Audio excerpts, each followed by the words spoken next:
Hey everybody, this is John Troutman for Cork'd.com, and I am standing here with a member of the Washington wine industry. I'm going to give him a chance to introduce himself, tell you a little bit about his background and where he comes from. I'm JJ Williams. Way over here in Washington State. My family started one of the state's first wineries, Kiona Vineyards and Winery. So I'm third generation involved in that operation, and we're having fun selling Washington wine over here. Awesome. Well, Washington wine is really an industry that's been booming, especially in recent years. Let's talk about the most recent vintage, 2009. Talk a little bit about what the state experienced, the growing season, and what the resulting wine should look like. 2009 should be a banner year for us. It was very cool early in the ripening season, and then got as hot as it's ever been late in the season. So we've got very dark, richly colored reds, very crisp, high acidity whites, and I think what you'll find with the 2009 vintage is just a bigger tannin profile and higher acidity, in particular with the reds. Actually, the second week of October, we had a pretty severe frost statewide, so a lot of vineyards kind of had to get their grapes in real fast because of that, but everything worked out all right.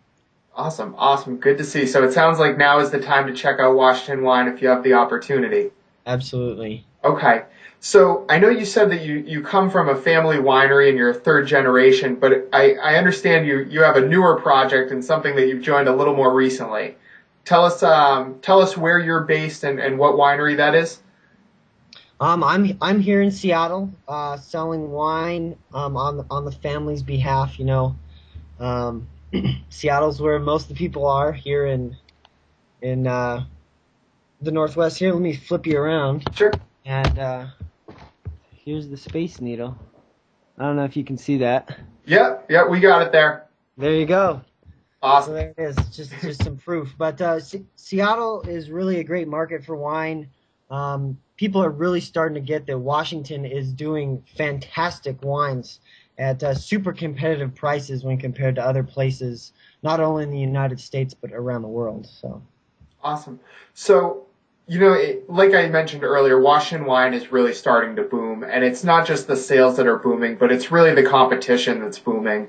The Washington Wine Commission, I know, recently came up with figures that in the last 10 years, there's an increased number of acres under vine of 50%. Talk a little bit about that boom and kind of what the competition means. Is it a good thing for Washington wine as a whole? Does it make it very difficult to kind of sell your wine as a winery that's been there from the get-go? That's a great question. I'm of the opinion that a rising tide floats all boats. A lot of our competitors have been getting some outstanding accolades and press recently, and that's certainly not a bad thing for us, because it legitimizes Washington wine as a whole. But also, that being said, particularly in the Northwest scene here, when people go to the grocery store and there are 200 Washington wines on the shelf, you do have to differentiate your product in certain ways, and we've been able to do that because of our appellation. We're on the Red Mountain AVA, which is actually we planted the first vines there. And, people just like to hear the story behind the wine. And I think with a lot of times with those bigger companies, that doesn't come through as much.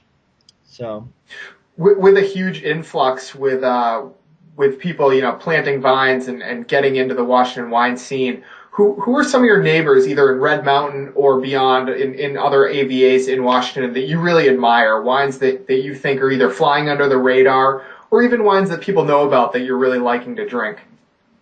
Well, I really love, we've got a few neighbors on Red Mountain, Hightower and Tap Teal in particular, just real small operations that are churning out extraordinary wines.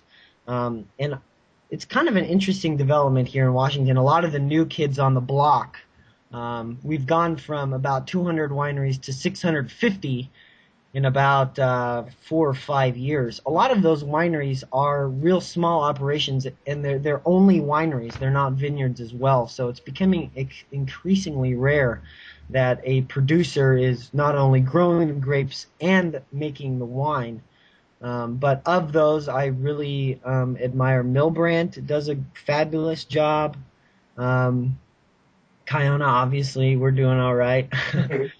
And there's a lot of great stuff coming out, but I'm not sure that you know acreage planted equates to lots of wineries. A lot of the smaller wineries are buying grapes from a handful of the larger vineyards in the state, so it's kind of a supply demand situation. Gotcha. So, let's talk a little bit about some of those grapes that are under vine.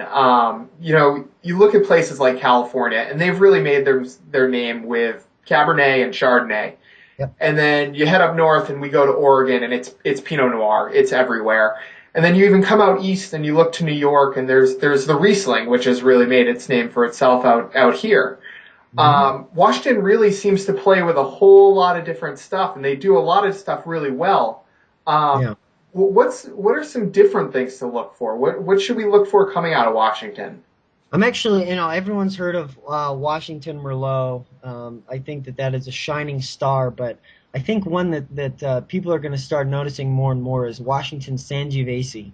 Okay. Fantastic grape. It goes into Chianti wines from Italy. That's how most people are familiar with it. But it just grows extraordinarily well here in Washington, and it's a food friendly and people friendly wine. It's not going to beat you over the face with a big tannin or punch your tongue around like a big California cab would, for example. So I really think it's a friendly wine that Washington grows extraordinarily well. So I would keep that on my radar certainly. Awesome. Well, JJ, thank you so much for your time here, giving us a little insight into Washington wine. It's JJ Williams of Kiona Vineyards. We're going to put a link up over here so you can check out their website and check out some of their wines. Thank you very much, John. It was a pleasure. Thanks.